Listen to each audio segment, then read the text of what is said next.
You've heard the hype, right? ChatGPT is going to change the world, it's going to revolutionize work, maybe even take all our jobs. But behind all those headlines, what are millions of us actually doing with it every single day? Well, the answer is probably not what you think. So let's start with a number that is just almost too big to comprehend. First, let's just try to get our heads around the scale here. As of summer 2025, ChatGPT has 700 million weekly active users. Now, think about that for a second. That is almost 10% of every single adult on the planet logging in every week. And those users? Oh, they are busy. Altogether, they're sending more than 2.5 billion messages every single day. That comes out to about 29,000 messages firing off every single second. We have never, ever seen a new tech get adopted this fast on this kind of global scale. It's just wild. Which, of course, brings us to the big question. The reason we're here.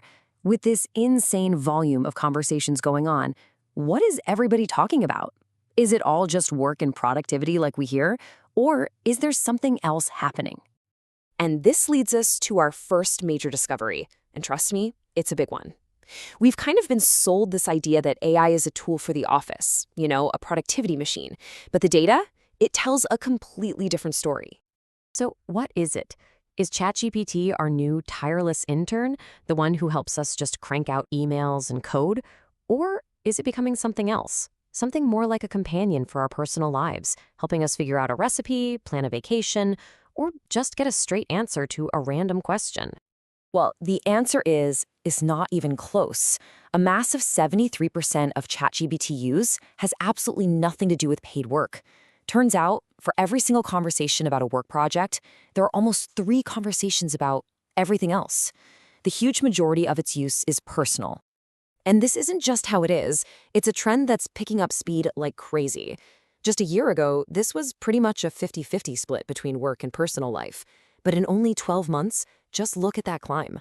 Personal use has just exploded, jumping from 53% all the way up to 73%. Okay, so if most of this isn't about our jobs, what in the world are we all asking it? Let's break down the most common habits that are starting to form around AI.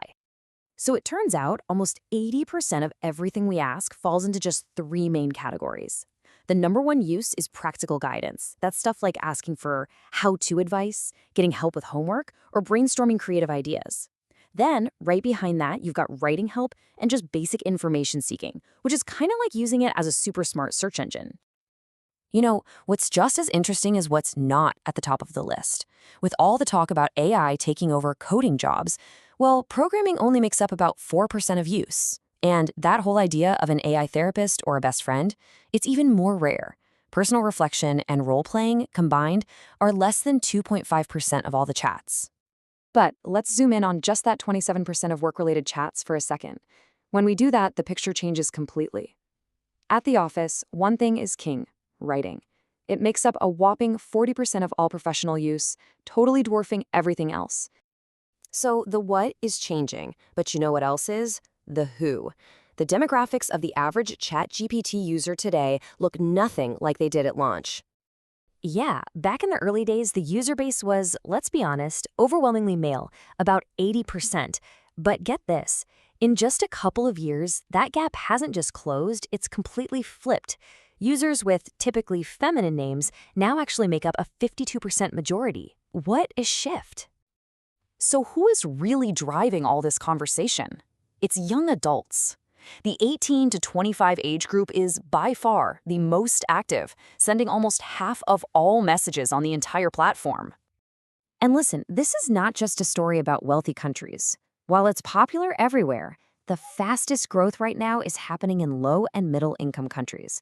This thing is spreading everywhere and it's spreading fast.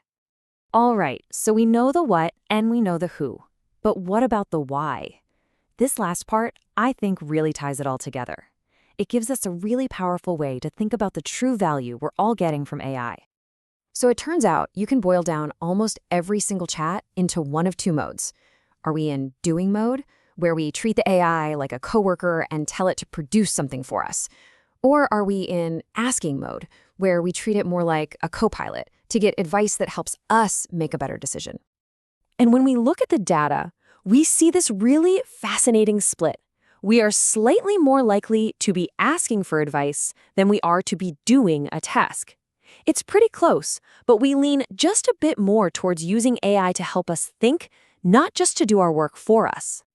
With this is where it all clicks. That asking category, the advisor role, it isn't just a little bigger, it's also the one that's growing faster. And, maybe most importantly, it's where we, the users, say we get the most satisfaction.